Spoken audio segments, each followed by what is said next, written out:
Hi there, everybody. This is Vanessa Blay again with video number 3, our market research action plan. Now, if you do deep, thorough, proper, good research, your copy will practically write itself. So, really, all this comes down to is getting to know your market. It's a lot of reading, a lot of studying, getting to talk with them, learning to speak their language. You're basically going to immerse yourself in their culture. And then, while doing that, you'll be able to speak their language and bring that right into the copy, into the template, into the formula, and you won't have to really give a hard sell for anything.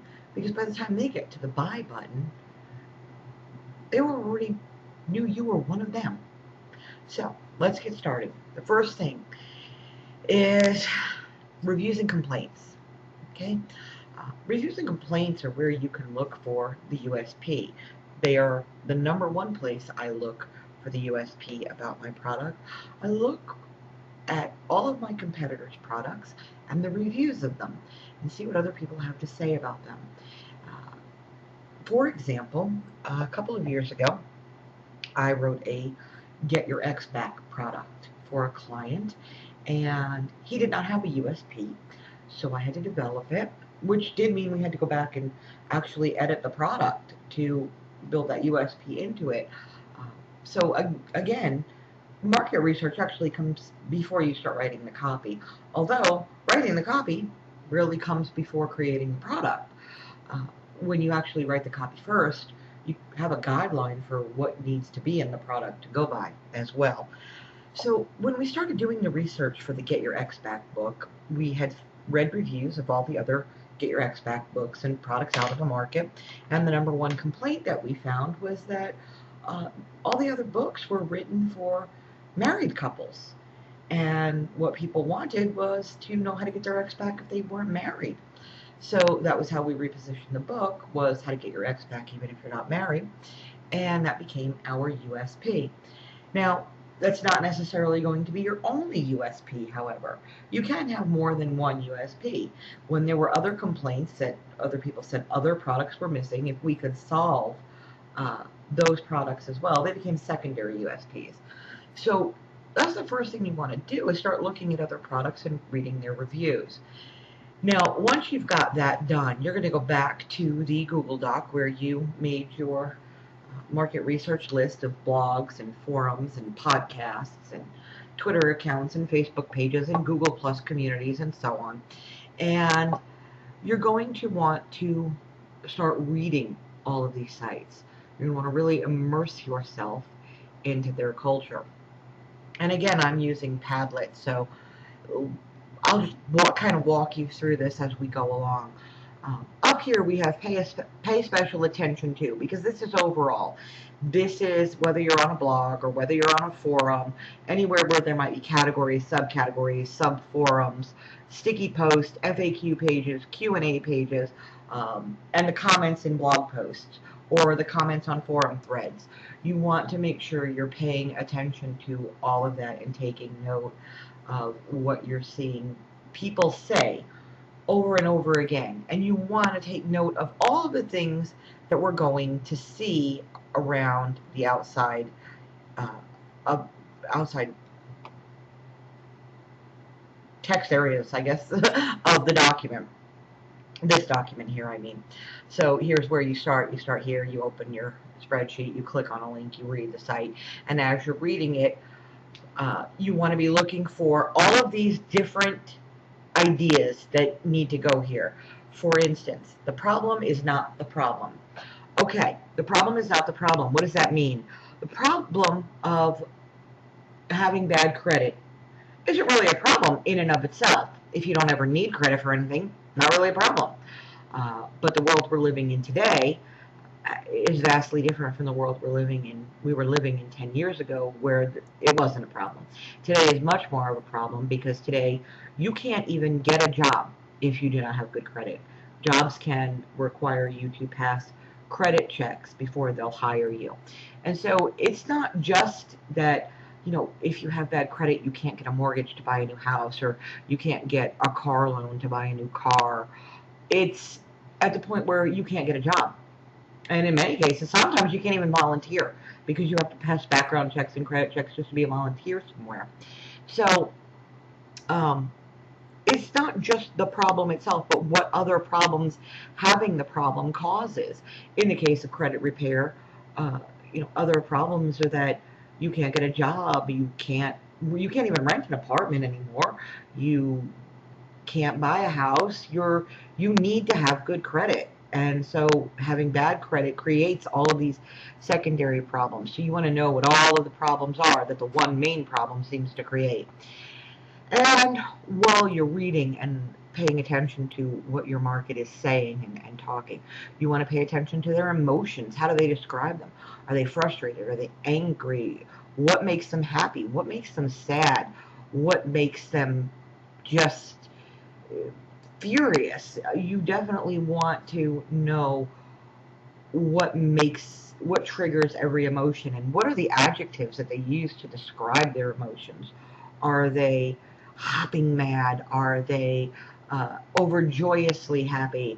And what is it that made them feel that way? And you want to note that here. And I'm just using a little app here called Padlet.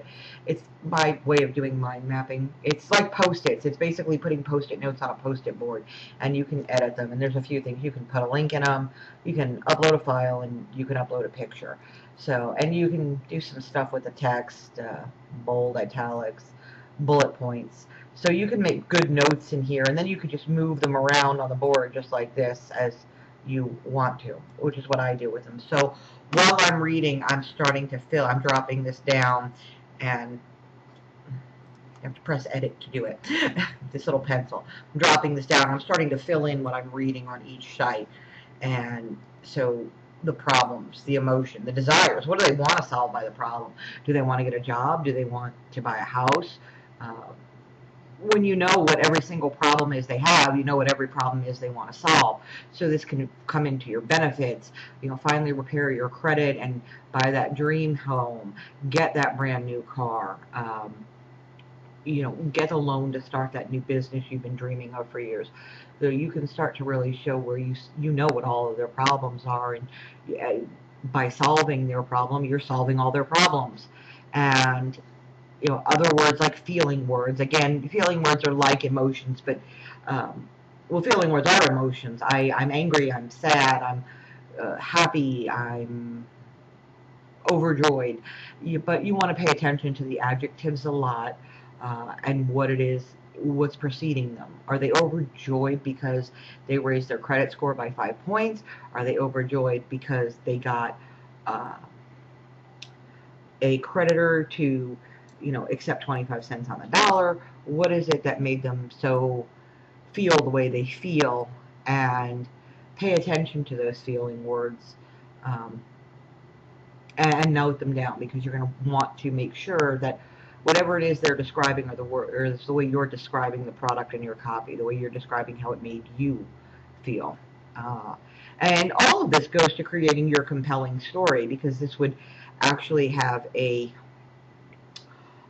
an effect where you build the case. For example, when you state the problem would be, having bad credit was destroying my life. I couldn't buy a house. My car had broken down. I couldn't buy a new car. I couldn't rent an apartment. I lost my job, and I couldn't find another one. And this would obviously pepper throughout the problem and aggravate the problem, while also incorporating your compelling story to show that you actually have felt this pain. You have been there. So their feeling words and their emotions, if you are able to tell them you feeling the exact same way while describing the same things happening to you, you have now become exactly like them, and they're beginning to feel like they could have written this letter themselves. If only they knew what the secret was that you have that they don't. Pay attention to lingo, jargon, and slang. And it really depends on the market, if that's even going to exist, and whether or not you should use it. In some markets, you don't use it at all, and it depends on the positioning of the product. In a front-end product where somebody who has never even thought about credit repair before, doesn't know anything about it, that kind of a low-end front-end product, you want to stay away from jargon and slang. They don't know it yet. But if you're selling the back-end product, which to this particular market, the back-end product is the personal finance, how to manage money. Um, for example, this is just going to be an industry secret that I'm going to have to give away of this particular market to make my point. But once you've mastered credit repair, debt management, debt control, leverage debt, you have a financially savvy market who wants to be kept up to date on, say, what the latest credit cards are that will give you a 1-year 0% introductory rate. Because what they'll do is they'll transfer their balances to that card and take a year to pay down or pay off that entire thing without paying any interest on it. And then at the end of that year, they'll find another card to do the same thing with, transfer the balances over, any remaining balances over to that card. So they're always avoiding interest. Other things are like borrowing against your own money, opening up a CD and then taking a loan against it, so that you're only paying 2% interest rate. You're making 4% on your CD, you're paying 6% on the interest, you're only paying 2% then. This would be your more advanced audience who would be more used to the slang, the jargon, the acronyms. However, the one thing that we all want is buzzwords, and buzzwords in the industry are, what is the industry at the current time? How are they feeling? What are they saying? What is their new buzzword in credit repair right now?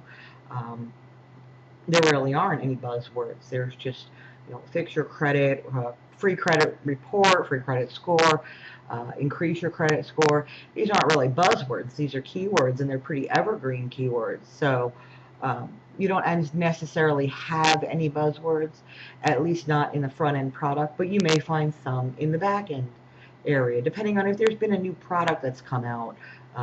Let's say instead of an introductory 0% APR, you might have something like micro lending or microfinance. That's kind of buzzword, and that's really